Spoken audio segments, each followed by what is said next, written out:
അതിൻ്റെ ഭാഗമായിട്ടാണ്. അപ്പോൾ എല്ലായിടത്തും ഞാൻ ആദ്യം തന്നെ സോറി പറയുകയാണ്. പിന്നെ എനിക്ക് എടുത്തു പറയാനായിട്ട് എനിക്ക് ഏറ്റവും കൂടുതൽ വിഷമം ഉണ്ടായത്, അതായത് എനിക്കിപ്പോഴും ഒരു വിഷമമുള്ളതെന്ന് പറഞ്ഞത് എവിടാ പുള്ളിക്കാരത്തി രേണു ചേച്ചിയുടെ കാര്യത്തിലാണ്. അന്ന് ഒരു ടാസ്ക് ഉണ്ടായിരുന്നു, ഹൈജീൻ്റെ പ്രശ്നം. അപ്പോൾ എനിക്ക് ആ ഒരു പെയിൻ്റെ കാര്യം പറഞ്ഞതിൽ എനിക്കിപ്പോഴും വിഷമമുണ്ട്. അങ്ങനെ പറയാൻ പാടില്ലായിരുന്നു, പെട്ടെന്ന് ഞാൻ ഓർക്കുന്നില്ല. അതെനിക്ക് ഭയങ്കരമായിട്ട് വിഷമം തോന്നിയിട്ടുണ്ട്. എനിക്കൊരു പ്രശ്നമില്ല, അത് ഞാൻ അതൊക്കെ അപ്പോഴേ മറന്നിട്ടാണ്. അതുകൊണ്ട് തന്നെ ഞാൻ അങ്ങനെയായില്ലേ, അവളങ്ങനെ പറഞ്ഞുകൊണ്ട്.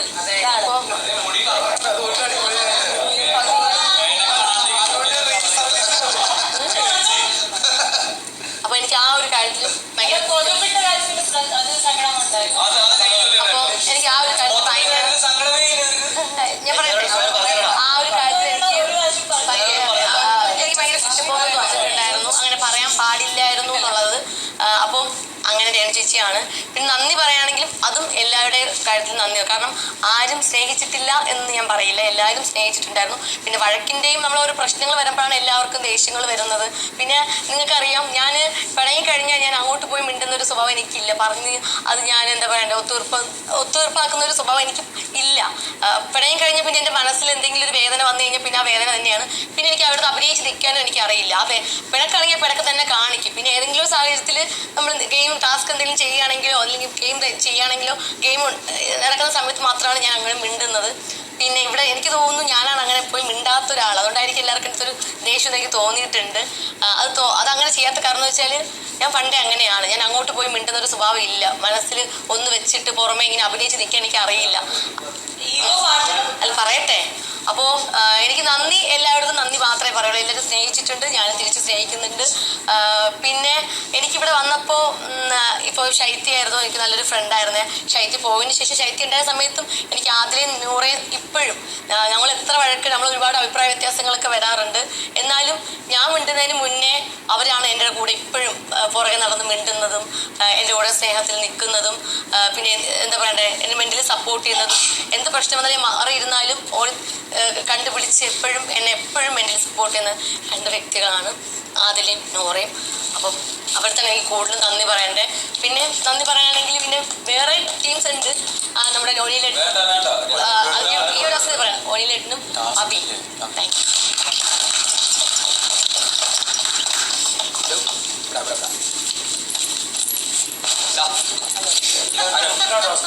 ഞാൻ കണ്ടു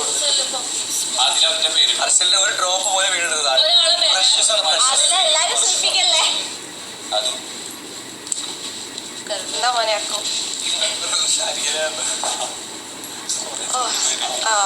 അപ്പോൾ ആദ്യം സോറി പറയാനായിട്ടുള്ളത് എന്താണെന്ന് വെച്ചാൽ, എനിക്ക് സോറി പറയാനായിട്ടുള്ളത് ജിഷിൻ ചേട്ടനോടല്ല, ആര്യനോടാണ്.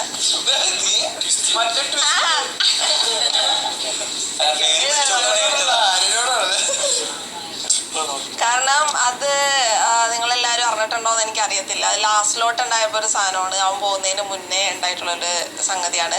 അത് നമുക്ക് നമ്മുടെ മണി വീക്കിലെ ഒരു എൻഡ്യൂറൻസ് ടാസ്ക് ഉണ്ടായിരുന്നു. ബോൾ ഇങ്ങനെ പിടിച്ചിട്ട് നിൽക്കുന്ന മൈദമാവ് തലയിൽ വീഴണ ഒരു സംഗതി ഉണ്ടായിരുന്നു, ടിക്കറ്റ് ഫിനാലയുടെ സംഗതിയിൽ. അപ്പോൾ അതിൽ ഒരു സംഗതി എന്താണെന്ന് വെച്ചാൽ, ആര്യൻ ഡബിൾ മീനിങ് ജോക്സ് പറയുമെങ്കിലും മറ്റുള്ള ആൾക്കാർ ഓവർ ഹിയർ പോർട്രേ ചെയ്യുന്നത് അവൻ ഭയങ്കര എന്താ പറയുക, വൾഗറായിട്ടാണ് പോർട്രേ ചെയ്യുന്നത്. ഭയങ്കര എന്തോ വൃത്തിയായിട്ട രീതിയിൽ പോർട്രേ ചെയ്ത് ഞാൻ പല പ്രാവശ്യം കേട്ടിട്ടുണ്ട്. പക്ഷേ ഞാനും അവനും ഡബിൾ മീനിങ് നല്ലോണം അടിക്കുന്ന വ്യക്തിയാണ്. ഞങ്ങൾക്ക് തമ്മിലൊരു വൈബുണ്ട്. അതല്ല അപ്പൊ ഞങ്ങൾക്ക് അങ്ങോട്ട് മനസ്സിലാവും. അപ്പൊ എനിക്ക് അവൻ ആരൊക്കെന്ത് പറഞ്ഞാലും എൻ്റെ ഉള്ളിൽ എനിക്കറിയാം അവൻ എങ്ങനെയാണെന്ന്. എനിക്കറിയാതെ ഗുഡ്നസ് ഇൻ ഹിം.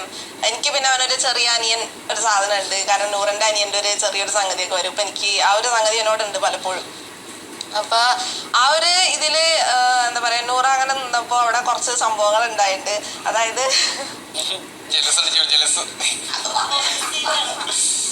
അത് എന്തുവാവോ. അപ്പോൾ അങ്ങനെ ഞാൻ പറയട്ടോ, നൂറിന്റെ വയറ് കുറച്ച് കണ്ടിട്ടുണ്ടായിരുന്നു. അപ്പൊ ഇവൻ അങ്ങനെ നോക്കിയിട്ട് ഇങ്ങനെ ഒരു സംഗതി ഇട്ടതായിട്ട് ഉള്ളൊരു സംഗതി. പക്ഷേ അത് ശരിക്കും അതിന്റെ യഥാർത്ഥ സംഗതി അത് നൂറ മാത്രമേ കണ്ടിട്ടുള്ളൂ. അപ്പൊ നൂറ് എന്നോട് അത് പതുക്കെ പറഞ്ഞു, അവൾക്ക് ഇവിടെ അത് പറയണ്ട, കാരണം അവളത് വിട്ടൊരു കാര്യമാണ് അങ്ങനെയൊക്കെ പറഞ്ഞു. അപ്പൊ ഞാൻ വിചാരിച്ച് എന്തത് കുറച്ചുകൊണ്ട് എന്താ വലിയ എന്തോ സംഗതിയാണ് അങ്ങനെ ഇങ്ങനെയൊക്കെ വിചാരിച്ചു. അവളുടെ എക്സ്പ്രഷനിൽ നിന്ന് ഞാൻ തെറ്റിദ്ധരിച്ചാണ്. ഞാൻ പെട്ടെന്ന് പാനിക് ആവുന്ന ഒരു വ്യക്തിയാണ്. അപ്പൊ കൂടുതൽ എൻ്റെ തോന്നലുകൾ അറിയാലോ അല്ലേ എല്ലാവർക്കും. അപ്പൊ അങ്ങനെ ഓവർ തിങ്ക് ചെയ്യും. അപ്പൊ അതിന്റെ ഇതിൽ അവള് ഞാൻ വിചാരിച്ചെന്തോ വലിയ സംഭവമാണ്. അപ്പൊ അവള് ചെറുതായിട്ട് പറഞ്ഞപ്പോ ഞാനെന്തോ വൾഗറായിട്ട് എന്തോ ഭയങ്കര എന്തോ സംഗതി ഉണ്ടായി, അങ്ങനെ ഒരു സംഗതി വിചാരിച്ച്. അപ്പൊ ഞാനും ആകെ എന്താ അവള് റിയാക്ട് ചെയ്യാണ്ടിരുന്നത്, അങ്ങനത്തെ ഒരു ഇതിൽ പല പല പ്രശ്നങ്ങൾ നമ്മൾ ചില കുറച്ച് പുറത്ത് വെച്ചിട്ടൊക്കെ ഉണ്ടായിരുന്നു. ഞാനും ഇവിടെ അനുമോളും ഡിസ്കസ് ചെയ്ത സാധനമായിരുന്നു പുറത്ത് അവിടെ കൊടയുടെ കീഴിൽ വെച്ചിട്ട്.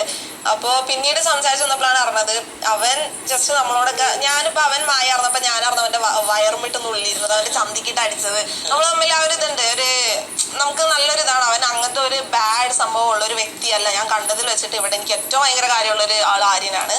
അപ്പോൾ പക്ഷെ അത് എന്തോ ഒരു ഇതിൽ മൊത്തത്തിൽ പ്രഷർ, വേറെ സംഭവങ്ങൾ എല്ലാം കൂടെ ഞാനെന്തോ ഇതായി പോയിട്ട് ഞാനത് അറിയാതെ തെറ്റിദ്ധരിച്ച് പോയിട്ടുണ്ടായിരുന്നു. അത് നീ പോവുകയും ചെയ്ത് ആഴ്ച. അപ്പൊ എനിക്കത് ഇതാണെന്ന് പറഞ്ഞപ്പോഴും എനിക്കൊരു വിഷമമായി. പഠിച്ചോണ്ട് ഞാൻ ആ ചെറുക്കനെ അങ്ങനെ വിചാരിച്ചല്ലോ, അങ്ങനത്തെ ഒരു സംഗതി എനിക്കുള്ളൊരു പ്രശ്നം ഉണ്ടായിട്ടുണ്ടായിരുന്നു. അപ്പൊ അത് നിന്നെ എപ്പോഴേലും കാണുമ്പോ എനിക്കത് കറക്റ്റ് ചെയ്യണമെന്നുണ്ടായിരുന്നു. നമ്മൾ ഓൾറെഡി വന്നു, പക്ഷെ നീ വന്നപ്പോ എനിക്കൊരു ബുദ്ധിമുട്ട്.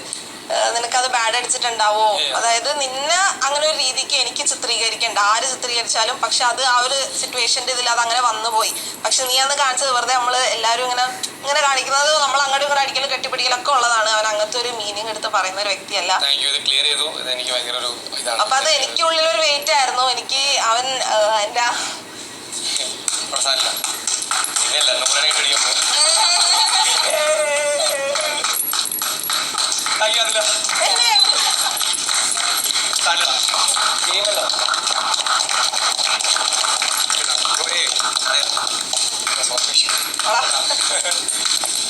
ആ ഒരു സാധനം എനിക്ക് ക്ലിയർ ചെയ്യണമെന്നുണ്ടായിരുന്നു. എനിക്ക് അവൻ അങ്ങനെ ഒരു ബാഡില് എന്റെ സൈഡിൽ നിന്ന് എനിക്ക് പോണ്ട, അവൻ ആരുടെ സൈഡിൽ നിന്ന് അങ്ങനെ വന്നാലും അവൻ എന്താന്ന് എനിക്കറിയാം. സോ അതൊരു സംഗതി. ഒരു മിനിറ്റാ,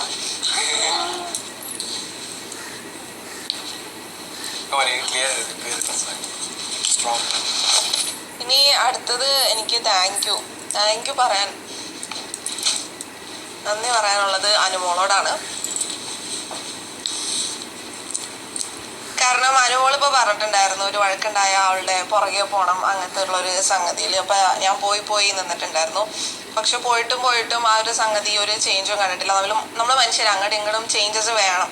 അപ്പം ആ ഒരു ചേഞ്ച് ഒന്നും ഞാനും കണ്ടിട്ടുണ്ടായില്ല. പക്ഷെ പിന്നീട് എനിക്ക് തോന്നി എന്തിനാ ഇനി പുറകെ പോകുന്നത്.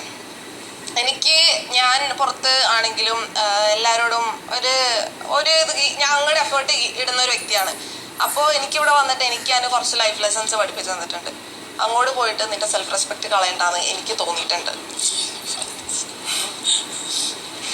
സോ എനിക്ക് അനു ആ ഒരു സെൽഫ് റെസ്പെക്റ്റ് പഠിപ്പിച്ച് ഒന്നും കൂടെ എൻ്റെ മനസ്സിൽ തന്നിട്ടുണ്ട്. സോ ഞാൻ ഇവിടെ നിന്ന് പോകുമ്പോൾ ആരെങ്കിലും എന്നോട് ഇങ്ങനെ ബിഹേവ് ചെയ്യുകയാണെങ്കിൽ ഞാൻ പിന്നെ പോകത്തില്ല, എനിക്ക് തിരിച്ച് കിട്ടാത്തൊരു എഫേർട്ടിൽ. കാരണം പുറകെ പോയിട്ട് കാര്യമില്ല. ഞാൻ അവിടെ കുറച്ചും കൂടെ എന്നെ വാല്യൂ ചെയ്യണമെന്ന് അനുമോൾ എന്നെ പഠിപ്പിച്ചിട്ടുണ്ട്.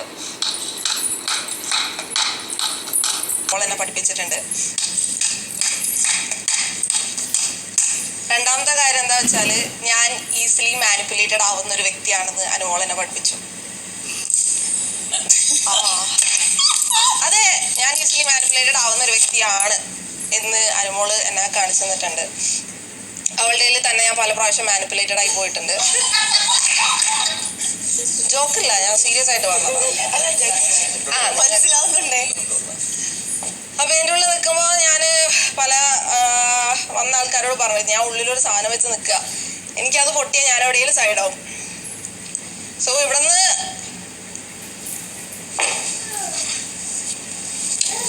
പോകുമ്പോൾ ഞാനൊന്നും ഉള്ളോട്ട് എടുക്കത്തില്ല. പക്ഷെ ഇവിടെ ഉള്ളപ്പോൾ എനിക്ക് എല്ലാവരോടും മുഖം നോക്കി മിണ്ടണം. ഇപ്പൊ ലക്ഷ്മിനോടാണെങ്കിലും ഞാൻ മിണ്ടും, മസ്താനോട്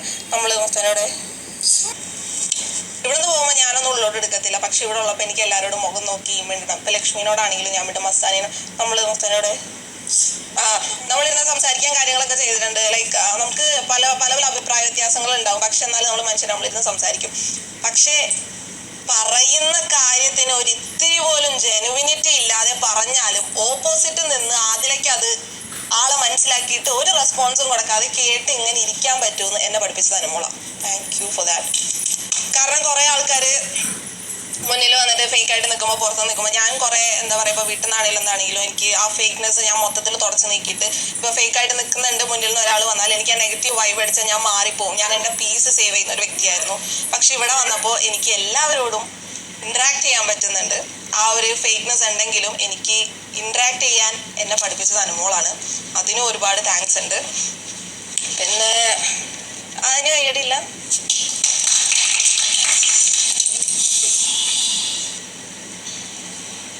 പിന്നെ ഒരു കാര്യം, ഫ്രണ്ട്ഷിപ്പ് വന്ന ഇപ്പൊ ആരെയാണെങ്കിലും പലത് പറഞ്ഞിട്ടുണ്ട്. പക്ഷെ എനിക്ക് അനുമോള് പറഞ്ഞിട്ടുണ്ട് പലരെയും, പക്ഷെ എന്താന്ന് ഞാൻ പറയുന്നില്ല. അപ്പോ അത് അങ്ങനെ കാട്ടിയിട്ട് ഇന്നലെ നീ അവിടെ റീഗൽ ജ്വല്ലേഴ്സിന്റെ അത് കിട്ടിയപ്പോ അവള് കൂടെ നിന്നപ്പോ ഉള്ളില് ഞാൻ വിചാരിക്കുക, അപ്പൊ അഭിനയിച്ച് ഒന്ന് പറഞ്ഞിട്ട് ഒരു ടൈം വരുമ്പോ അതെന്തിനോ ആവട്ടെ, ഗെയിമോ എന്തോ വാട്ട് എവർ, അത് ആ ഒരു ടൈമിന് വേണ്ടിയിട്ട് കൂടെ നിന്ന് ചിരിച്ച് കളിച്ച് നിൽക്കാൻ പറ്റും. ആക്ടിങ് അത്ര സിമ്പിൾ ആണ് എന്ന് എനിക്ക് കാണിച്ചു തന്നത് അനുമോളാണ്. Thank you for that. അതിനൊരു കൈയടി. അപ്പോ പിന്നെ ഞാൻ ഇൻട്രസ്റ്റിംഗ് റൈറ്റ്. പിന്നെ എനിക്ക് പറയാനുള്ളത് എന്താന്ന് വെച്ചാല്,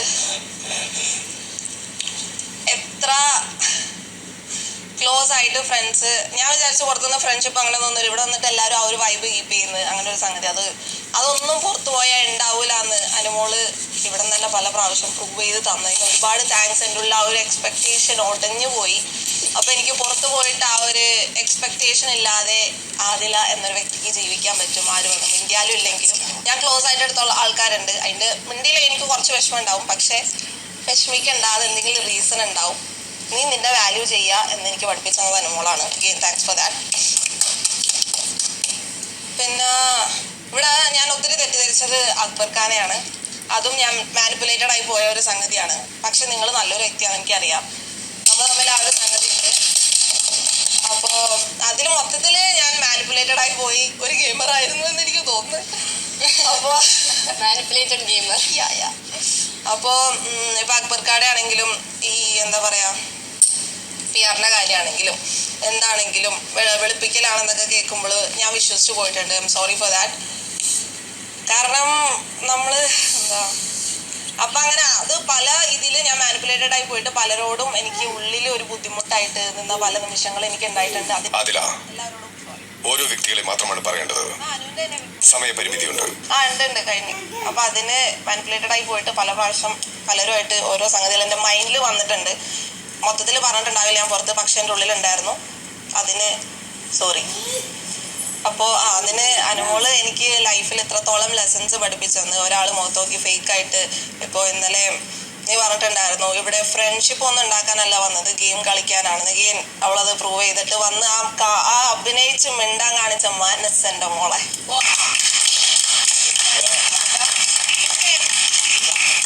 എനിക്ക് അഭിനയത്തിനോടുള്ളൊരു ഭ്രമം അങ്ങോട്ട് പിടിച്ചേക്കുന്നു.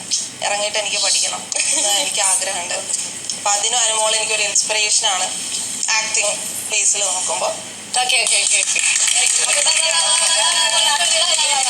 അപ്പോൾ ഇത് ഞാൻ പറഞ്ഞ രഹസ്യമായിട്ട് പോകും, കൊല്ലണ്ട. അപ്പോൾ ഇതൊക്കെയാണ് എനിക്ക് പറയാനുള്ളത്. അപ്പൊ ഇപ്പം നല്ല രസമല്ലാന്ന് പറയുന്നത്? അതെ മോളെ, രസമല്ലാടി, അല്ലാണ്ട് ഇരിക്കാൻ പറ്റുമോ?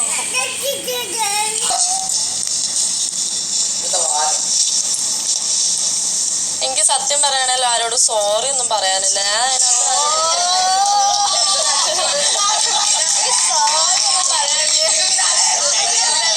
ഞാൻ ഇന്റൻഷനലി ഞാനാരെയും ഹേർട്ടൊന്നും ചെയ്തിട്ടില്ല. ഇപ്പൊ എന്തേലും ദേഷ്യത്തില് പുറത്ത് ഞാൻ എന്തെങ്കിലുമൊക്കെ അങ്ങനെ വളവളാന്ന് പറയുന്നല്ലാണ്ട് അത് കഴിഞ്ഞ് ഞാൻ ചില്ലാണ്. ഞാൻ ആൾക്കാരോട് മിണ്ടും. എൻ്റെ ഉള്ളിൽ വെച്ച് നിൽക്കുന്ന പരിപാടിയൊന്നുമില്ല. അപ്പൊ ഈ സോറി ഒന്നും ആരോടും പറയാനൊന്നുമില്ല. പിന്നെന്താണ് താങ്ക് യു പറയണം. ഞാൻ ആരോട് പറയും? എന്നോട് സോറി ഒന്നും പറയില്ല. ഓക്കെ, താങ്ക് യു ഞാൻ ഫസ്റ്റ് പറയാം. താങ്ക് യു എൻ്റെ ആദിലനോട് തന്നെ ഞാൻ പറയും. കാരണം ത്രൂ ഔട്ട് ഈ ഒരു ജേർണിയിൽ എൻ്റെ കൂടെ പക്ഷെ ഞാൻ ഇതുവരെ പറഞ്ഞിട്ടില്ല.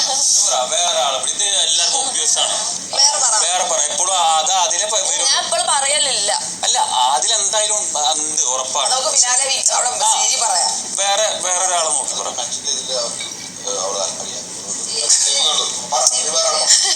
മെൻഷൻ ചെയ്തില്ല, ഇനി വേറെ മെൻഷൻ ചെയ്ത് താങ്ക് യു.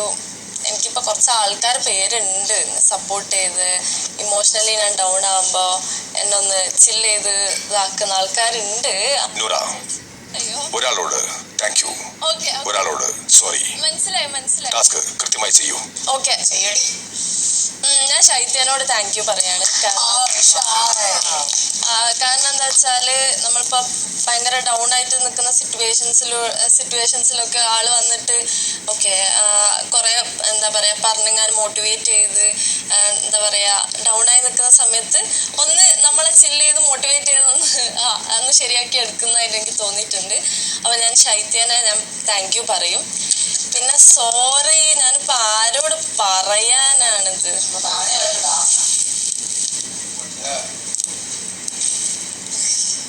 നിങ്ങൾക്കോ? നിങ്ങളോട് ഞാൻ ഒന്നും ചെയ്തിട്ടില്ലല്ലോ.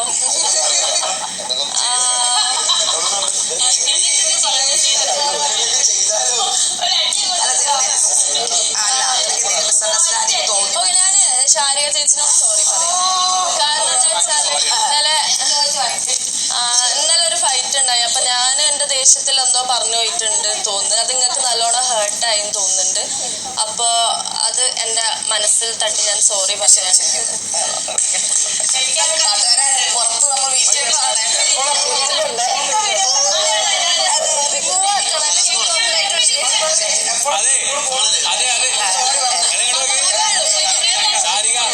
ആ സോഷ്യൽ മീഡിയ ഹാൻഡിൽ ചെയ്യുന്ന ആൾക്കാരോട് ഡിലീറ്റ് ചെയ്യാൻ പറയാം വീഡിയോ.